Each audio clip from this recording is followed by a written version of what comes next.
Welcome Trinidad and Tobago to our News 4 report, a product of the Government Information Services Limited. I'm Nicola Barreto.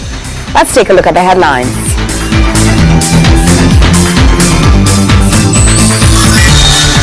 The Honorable Prime Minister reconfigures Cabinet. Government has announced plans to introduce the human papillomavirus vaccine. This country to participate in a two-day conference aimed at addressing maritime security in and around the Caribbean. Thank you for joining us. Prime Minister, the Honorable Kamla Persad-Bissessar, has sought wisdom and guidance through prayer and meditation, coupled with the reassessment of strategies and improvement with regard to health, crime, agriculture and infrastructure. She spoke at the Diplomatic Center, where she announced the reconfiguration of Cabinet. Good evening, all. Good evening. Thank you. It's a great evening. Thank you very much.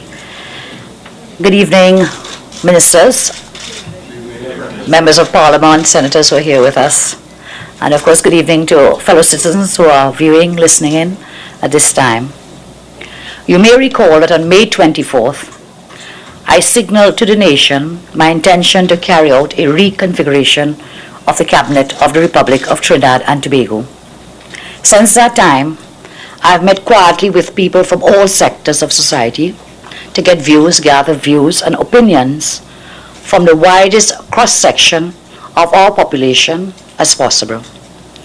I have also interviewed and considered several candidates from within and outside of my cabinet and evaluated several presentations.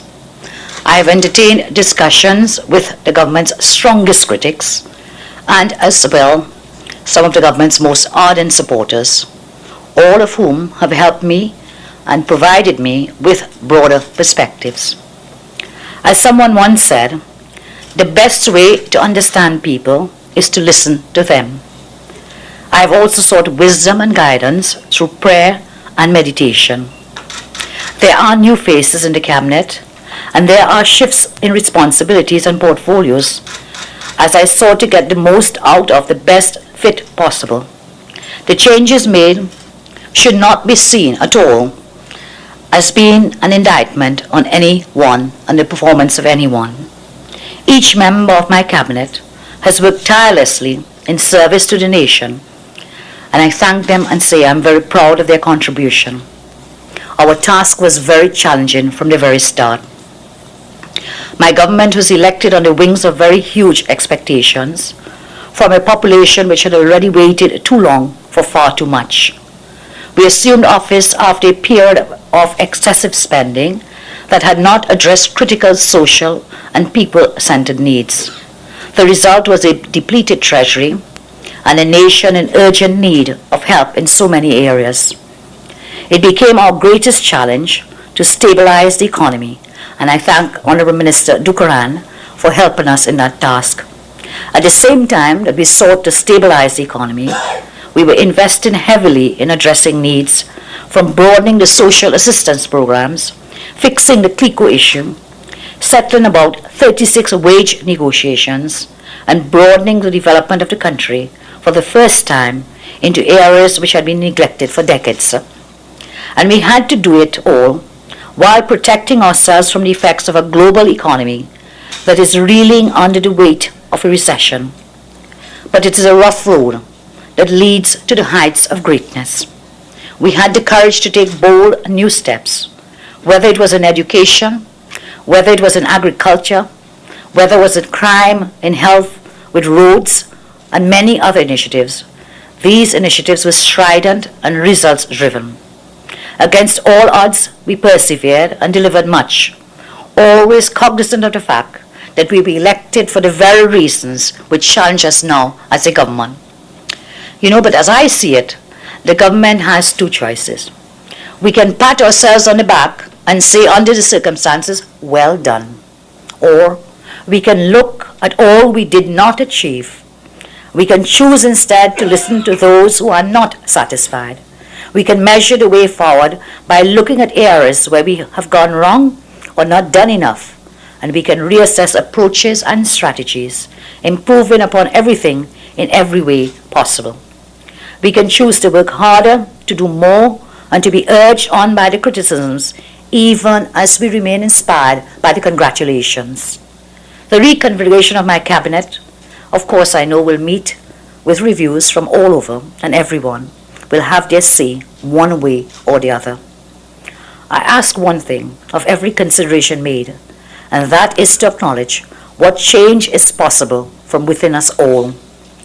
It is there in the most iconic symbol of change there could be, an oil drum hammered out into the only musical instrument in the world developed in the last century, the steel pan. Over the next few years, Trinidad and Tobago will undergo a similar transformation, born out of the same ingenuity, creativity, and innovativeness which our people have become so famous for.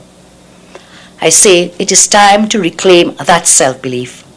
Our nation enters a new phase of its development, where talents and resources are harnessed from people across all boundaries. We are all in this together.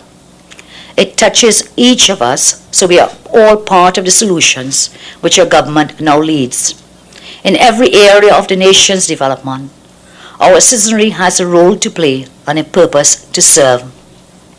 The changes which I'm about to announce in the Cabinet must deliver a level of competence and performance for an impatient and expectant population. I have been very clear on what is required of each member of the new Cabinet. In my discussions with these men and women who will now take us forward into another phase of our development, I reaffirmed the oath we all took in 2010 and of the promise we made to our people to serve the people with humility. I urged then that, and I quote my words from then, we must accept no mediocrity. Neither must we contribute to it in any way. There must be no room for arrogance. We must be faithful to a leadership style that is firm but humble, passionate and impatient for great achievements, but ever conscious of the correct procedures. Those words are as relevant now as they were then. I recall them now as a renewal of our commitment to you, fellow citizens. There is no room for egos nor personal agendas. Every single appointment made by me has received the full support of those selected. Fellow citizens, it is with great pride and honor that I announce your government's performance team. Minister of National Security, Honorable Jack Warner. Minister in the Ministry of National Security, Honorable Colin Partap. Minister of Legal Affairs, Honorable Prakash Ramadan. Attorney General, Honorable Anand Ramlogan. Minister of the People and Social Development, Dr. Glenn Ramadas Singh. Minister in the Ministry of the People and Social Development, Honorable Vanella Alain Topping. Minister of Education, Dr. Tim Gopi Singh. Minister of Housing, Dr. Rudal Munilal. Minister of Gender, Youth and Child Development, Marlene Kudry. Minister of Justice, Herbert Volney. Minister of Public Administration, Caroline Sipasad Bechan. Minister of Energy, Senator Kevin Ramnarayan. Minister of Labour and Small and Micro Enterprise Development, Minister Errol MacLeod. Minister of Transport, Chandrej Sharma. Minister of Sport, Anil Roberts. Minister of Planning, Senator Dr. Bo Tiwari. Minister of Public Utilities, Nizam Baksh. Minister of Tobago Development, Dr. Delmon Baker. Minister of Local Government, Dr. Suraj Rambachan. Minister in the Ministry of Local Government, Rujnath Indar Singh. Minister of Works and Infrastructure, Senator Emmanuel George. Minister in the Ministry of Works and Infrastructure, Stacey Rupnarayan. Minister of Arts and Multiculturalism, Dr. Lincoln Douglas. Minister of Health, Dr. Fuad Khan. Minister of State in the Office of the Prime Minister, Roger Samuel. Minister of Tertiary Education, Senator Fazal Karim. Minister of Tourism, Stephen K. Dees. Minister of Community Development, Winston Peters. Minister of Food Production, Senator Devon Maraj. Minister of State in the Ministry of Food Production, Jairam Simangal. Minister of Science and Technology, Dr. Rupert Griffith. Minister of Foreign Affairs, Winston Dukaran. Minister of Trade, Industry and Investment, Senator Vasant Bharat. Minister of the Environment and Water Resources, Ganga Singh. Minister of State in the Ministry of Environment and Water Resources, Ramona Ramdial. Minister of National Diversity and Social Integration, Clifton Dikoto. Minister in the Ministry of National Diversity and Social Integration, Senator Embao Mohini. Minister of Communication, Jamal Mohammed. Deputy Speaker of the Parliament, Neela Khan. Minister of Finance and the Economy, Larry Hawaii. Fellow citizens, the leadership team assembled here is reposed with the greatest of responsibility. Having reconfigured our government, I expect now that we can continue with greater impetus and determination to fulfill our promise to deliver to our people and country to unprecedented development and progress. As we move forward, we must outdo our own performance. We must lift our own benchmarks. We must surpass our own targets. I ask respectfully, let us join together to become part of the effort to further this new beginning for a great nation as we celebrate 50 years of independence. May God continue to bless each and every one of you, and may God continue to bless the great nation that is Trinidad and Tobago. I thank you very much. News 4 continues after the break. Stay with us.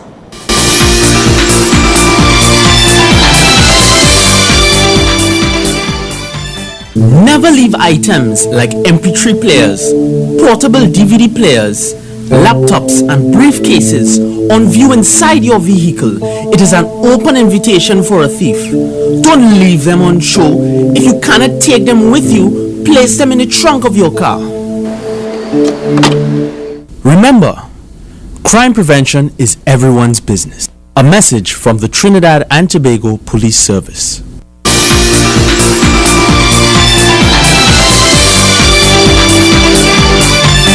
Thank you for staying with us. With the prevalence of cervical cancer increasing, government has announced plans to introduce the human papillomavirus vaccine. Health Minister Dr. The Honorable Fuad Khan said this was needed as it looked to introduce preventative measures in an attempt at reducing the impact the virus was having on women in society. Vaccines for the human papillomavirus will soon be provided at local health institutions. Health Minister Dr. The Honorable Fuad Khan says the ministry will be offering the vaccine for young women from ages 12 upwards as it looks to reduce the prevalence of cervical cancer and introduce prevention measures. There will be a campaign from the Ministry of Health to inform parents and the general public about the HPV vaccine, the effects of the HPV vaccine, the possible pros of the HPV vaccine, and if there were any side effects.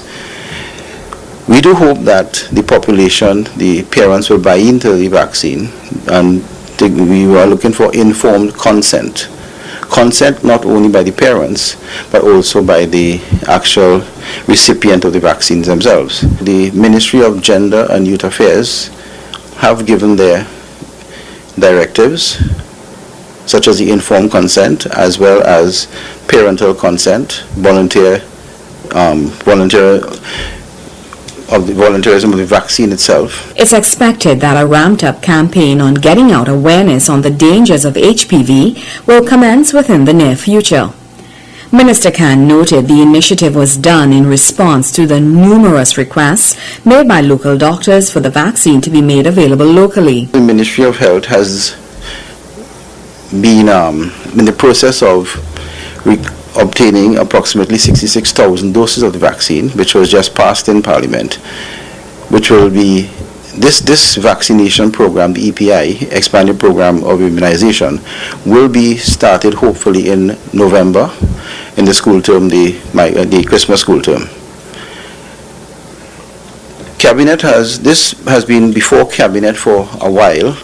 It is an initiative by the Ministry of Health in the last couple of months because of the requests by the gynecologists as well as certain members of the population to bring this vaccine on board.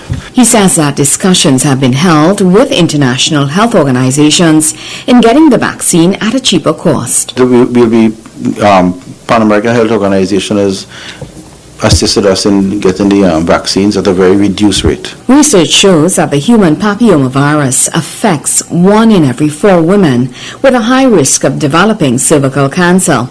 The World Health Organization, WHO, as well as public health officials in Australia, Canada, Europe, and the United States, recommend vaccination of young women against HPV to prevent cervical cancer and to reduce the number of treatments for cervical cancer precursors. This country will participate in a two-day conference aimed at addressing maritime security in and around the Caribbean.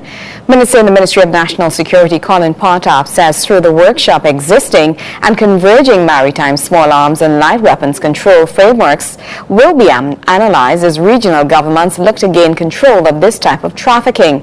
He was speaking during the commencement of the UN LARIC Expert Roundtable held at the Crown Plaza Hotel in Port of Spain.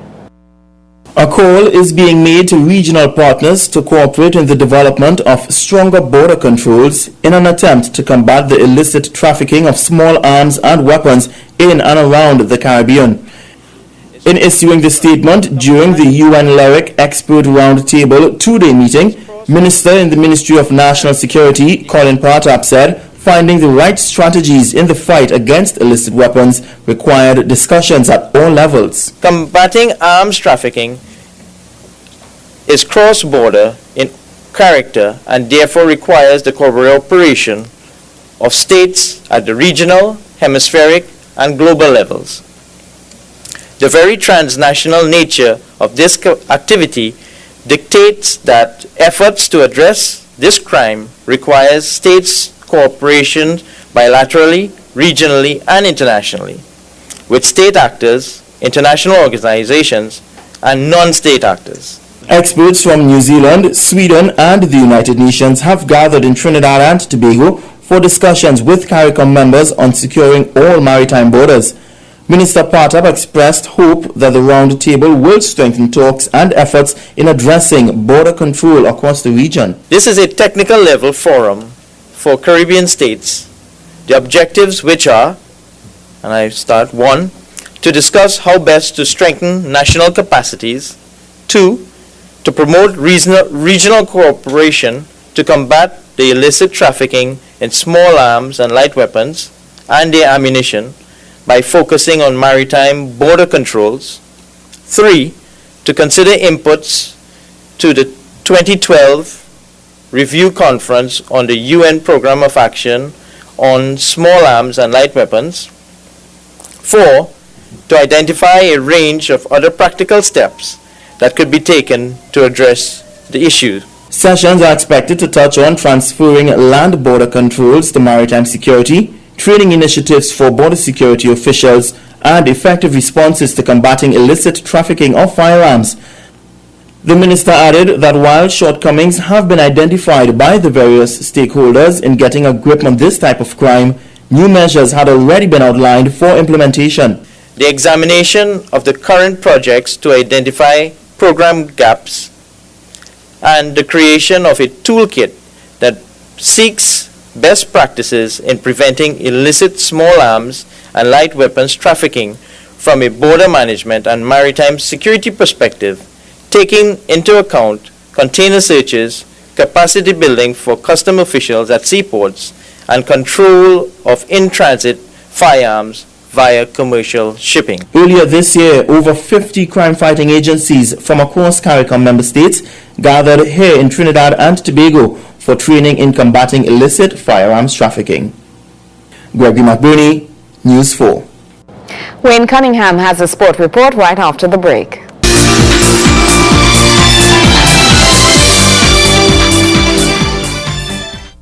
Dads aren't the only ones who beat up on kids. Sometimes kids beat up on kids. Every child has the right to be protected from violence, abuse, and neglect. Because I shouldn't be afraid to go to school or play with my friends. Because no child should be hurt by adults or by other children. Because safety is my right. Stop the bullying.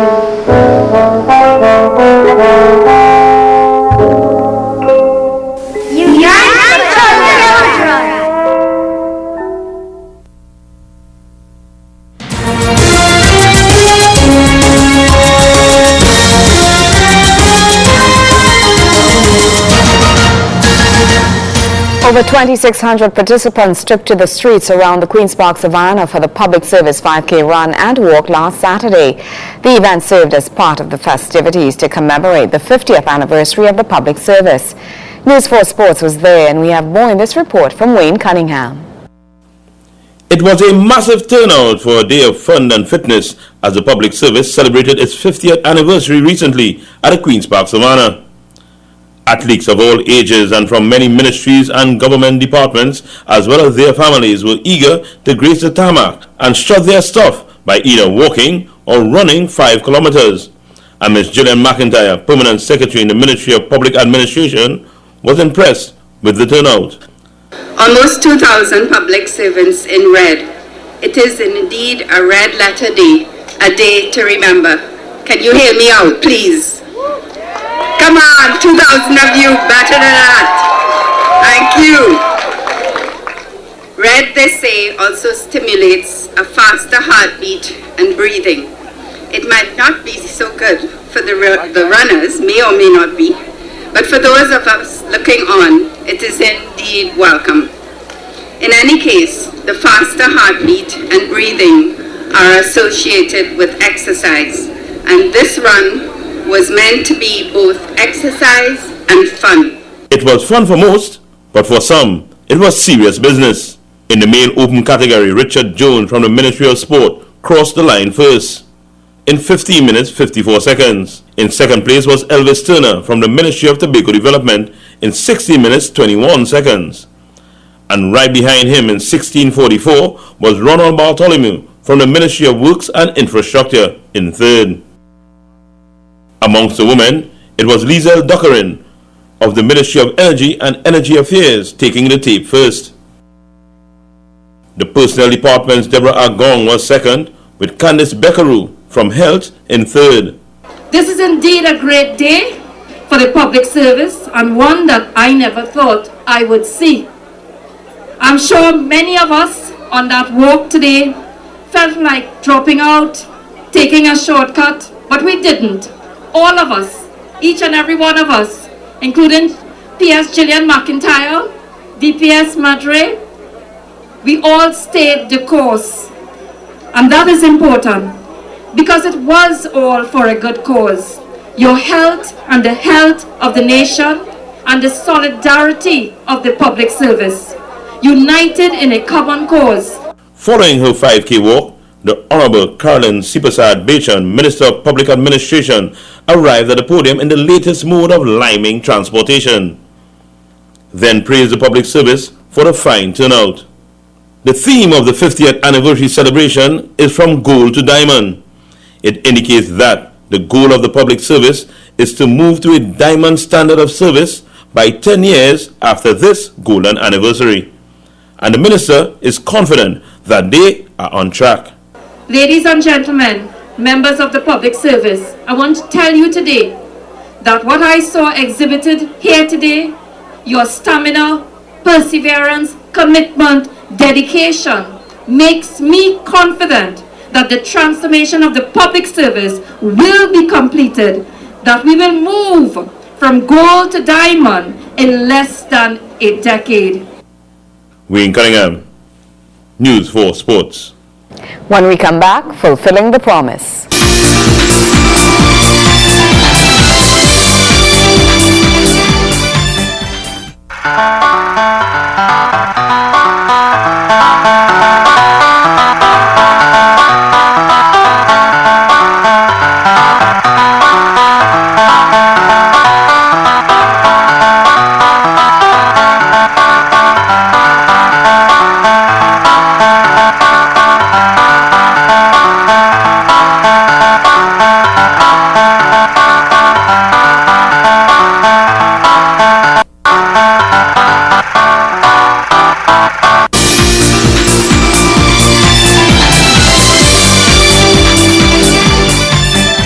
In our special feature, Fulfilling the Promise, we highlight the initiatives and achievements of the government over its 2 years in office. At News 4, we've joined in that effort, and each day in our news package, we feature one of those highlights from the long and impressive list of milestones over these 24 months. In this story, we look at renewable energy.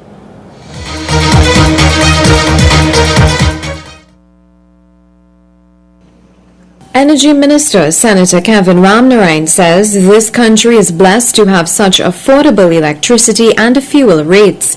Speaking at the launch of the Renewable Energy and Energy Efficiency campaign at the Crown Plaza Hotel, Minister Ramnarine revealed how fortunate Trinidad and Tobago was in being one of the only CARICOM nations to be a net exporter of energy. Energy in Trinidad, as was pointed out by one of the earlier presenters, is among the cheapest in the Western Hemisphere.